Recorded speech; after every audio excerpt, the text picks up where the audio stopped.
Estamos de nuevo aquí, en el restaurante Azul Condesa, con el fin de concluir tan amena plática que estábamos teniendo con el escritor Héctor de Mauleón y el chef Ricardo Muñoz. Dos personajes que nos han acompañado en el camino de este nuevo México. Retomando la conversación, hemos estado hablando acerca de nuestra historia y de cómo la comida la acompaña desde el inicio de los tiempos, la cual no deja de estar acompañada, pues, por un espléndido y siempre buen trago. Héctor, ¿te acuerdas cuando fuimos al otro lugar al que otro, tiene el claro. chef, allá en Isabel la Católica? Al el Palacio Azul? de los Condes de Mirabal. Eso que yo te preguntaba sí. exactamente Yo de las siempre personas del vacilo lugar. que yo empecé por los terrenos y luego me fui a su palacio.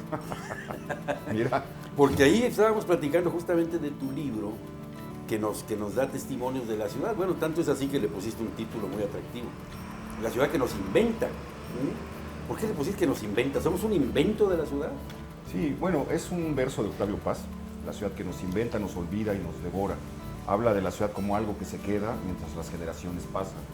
Y creo que eso le da una idea exacta a lo que ha sido esta ciudad. Esta ciudad va a cumplir 500 años en 2 años, de haber sido fundada, refundada sobre los despojos de Tenochtitlan por Hernán Cortés. Y Que ahí es una pregunta, ¿500 o 800? Porque bueno, es 1521 la caída de Tenochtitlan. La caída. Entonces la ciudad moderna, el centro que hoy conocemos, surge después de ese choque.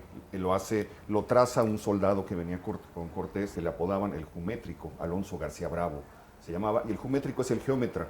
Y es un personaje muy, muy interesante y muy olvidado ahora que se van a cumplir 500 años. Porque él hace Veracruz, él traza Veracruz, él traza la Ciudad de México y él traza Oaxaca. Él traza las calles por las que van a pasar nuestras vidas y por las que pasaron las vidas de nuestros ancestros.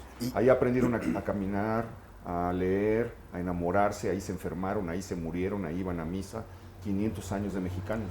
Entonces, por lo que decía el chef, que ha venido ocupando territorios desde los viejos terrenos de la Hacienda de la Condesa hasta el palacio mismo de los Condes de Mirabal. Me fui a poner ahí. Por cierto, que ahí nos tomamos un delicioso mezcal, que tú lo sirves en jícaras, ¿verdad? Sí, porque ese es el vaso original, por llamarlo de alguna manera. O sea, antes de que se introdujera todo el vidrio y etcétera, ese es el vaso original en el que se sirve. Y a ver, chef, ilústrame, porque también yo tengo aquí una gran confusión. He leído autores que dicen que ya destilaban nuestros antepasados prehispánicos bebidas, cuando yo tenía la idea de que esto es un invento árabe, la destilación, y que precisamente lo trajeron los europeos. Pero que alguien encontró evidencias, si recuerdo bien, creo que por ahí en las inmediaciones de Cacaxtla, de que hubo quien destiló. Hay todavía más antiguas en lo que es las colindancias de Colima y Jalisco. Se han encontrado los hornos donde las piñas se horneaban y se machacaban y se sacaba una suerte de destilado. Pero hay un detalle bien interesante. Hay antiguos mezcaleros en Oaxaca, que de hecho yo tengo de ese aquí, que ahora se hace con una nueva generación, pero que sigue siendo igual, que el destilado se hace en olla de barro. Y en lugar de que pase por el serpentín de cobre, pasan por carrizo. Y todavía existe, pero ya casi desaparece. Antes no habían botellas de mezcal, eran unas ollitas totalmente redondas que se hacían de barro. Y antes de la era de la botella. Ustedes sigan platicando, muchachos, yo me voy a acabar este rico guacamole. Pienso en nuestras costumbres y tradiciones, en cómo han ido cambiando a partir de este fenómeno de globalización, en cómo el compartir cambia la visión del mundo que tenemos.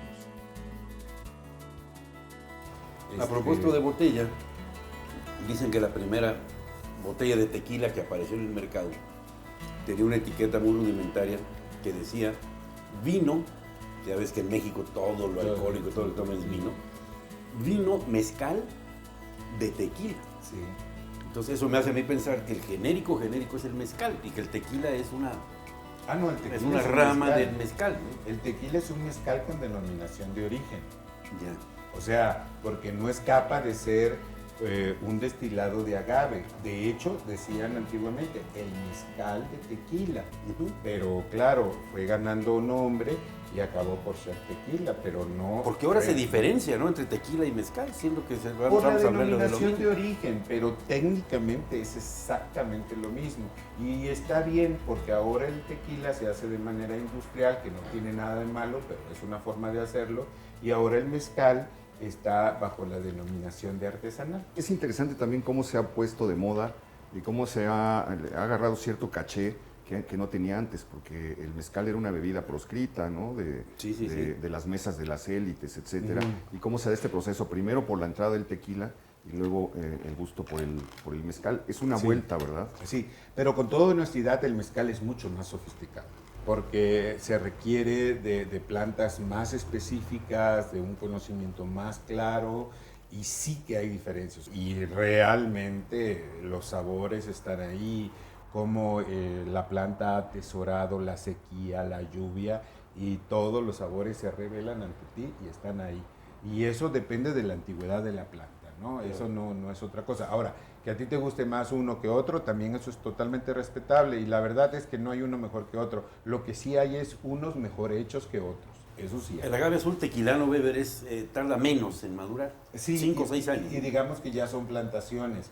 La gran mayoría de los mezcales se hacen con agaves de recolección silvestre. Lo cual lo hace todavía más escaso. No es que sea escaso, sino que los hace crecer al modo del clima. Entonces no está hecho al capricho del hombre de un plantío. Entonces la montaña se comporta de diferente forma, y verdaderamente hay microclimas en la altitud. Entonces es una fascinación saber de qué pueblo o de qué montaña vienen estos agaves, porque eso te va a determinar el sabor del mezcal. Y sí que se siente y sí que se sabe. Héctor, y así como me dices de la primera licencia que hubo para lo que sería una cantina, después bar, por ahí recuerdo también que fue Carlos V el que concedió la primera licencia para una cervecería. En 1548 llega la primera cerveza a Nueva España. Yo quisiera saber cómo eran los envases, me muero de ganas de saber cómo serían los envases.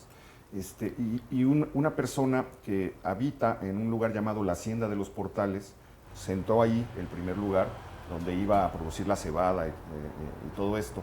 Pero lo que pasó fue que la cerveza no triunfó en el gusto de los mexicanos habituados al pulque, y en realidad el repunte de la cerveza es hasta don Porfirio, porque don Porfirio quiere blanquear el gusto de los mexicanos y le parece que el pulque embrutece y que está asociado a las peores cosas, porque el pulque lo tomaba la aristocracia. En el relato de la vida en México de Madame Calderón de la Barca, cuando ella llega y se junta con los condes, los marqueses, con la alta sociedad mexicana, lo que le dan en la comida es esta bebida blanca que a ella le parece repugnante, y dice, no puede ser que puedan comer esto, es nauseabundo, que puedan beber esto, es nauseabundo. Y 2 años después, cuando sale de México y sabe que no volverá nunca, dice, no sé cómo me voy a acostumbrar a comer de nuevo sin esta delicia que es el pulque. Pero Porfirio Díaz odiaba eso y lo quería desterrar, y metió la cerveza, impulsó mucho la cerveza, y a la cerveza le ayudó que ya existía, ya se podía refrigerar, que ya existía el tren, que podía traer rápidamente sin que se descompusiera, porque yo creo que lo que pasó es que una cerveza tibia no tiene la misma fuerza para el gusto común que una cerveza helada. Y ahí comienza la excelencia de la cerveza mexicana. Pues fíjense, muchachos, esto conversado en el azul, con la deliciosa cocina, que además ahora sí que es salpimentada por la historia, ¿no? Porque cuando uno sabe lo que se está comiendo y que está ante un plato complejo y que cada trozo de esas complejidades tiene un origen marcadamente original, pues yo creo que eso aumenta el gusto gastronómico. Y si además conoce uno la historia del lugar, aquí estuvieron, pues hombre, qué mejor combinación, ¿no? Pues entonces es bueno moverse de lo más antiguo de la Hacienda de la Condesa a lo más moderno de la colonia Condesa y lo ultramoderno, porque además tienes el privilegio del azul que está ahí enfrente de la sala de Nezahualcóyotl, ¿no? Sí. Pero a mí lo que me parece fascinante de esta plática es que con las aportaciones de los tres, de Héctor y tuyas. No, muy enriquecedor todo lo que es que podemos traer este pasado vivo. Es decir, nos hablas de de todas estas calles, de todos estos edificios, de todo este contexto, pero están ahí. Y nada más hay que rascarlo tantito y están ahí. Claro. Eso es lo que es maravilloso, que no estamos hablando de un pasado etéreo, de un pasado que no se puede, palpar, que no se puede probar. Todo está, fíjate, de todo esto que hemos hablado, todo es... Y vamos aquí a hacer una recomendación cruzada. Héctor tiene que leer tú La luz de la cocina. No, sí, Bueno, seguro. que lo consulta, que no lo lea. Tú tienes que leer sus libros Sí, sobre la Ciudad de México, la ciudad que nos inventa, y el otro, que además son La ciudad 3 tomos. oculta. La ciudad oculta, que trae una serie de historias así seleccionadas que no sabes Yo cómo te las disfrutar. hago llegar. Sí, no, Y eso lo pues, hace uno participar, gozar de la vida, saber que esté uno en un sitio verdaderamente privilegiado. Es una condensación histórica de nuestra ciudad envidiable. totalmente de Chef, acuerdo. te felicito. Bueno, muchas gracias. Y te agradezco. Mi Maestro, querido mil Héctor, gracias. qué buena plática, ¿eh? Felicidades. Les agradezco a los dos. No, al contrario, Gracias. un placer.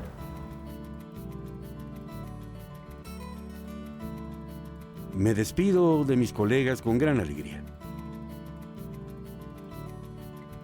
reflexionando acerca de mi trabajo durante estos 6 años y en cómo el conocer nuevas personas ha cambiado mi panorama. Así como ha cambiado también este nuevo México.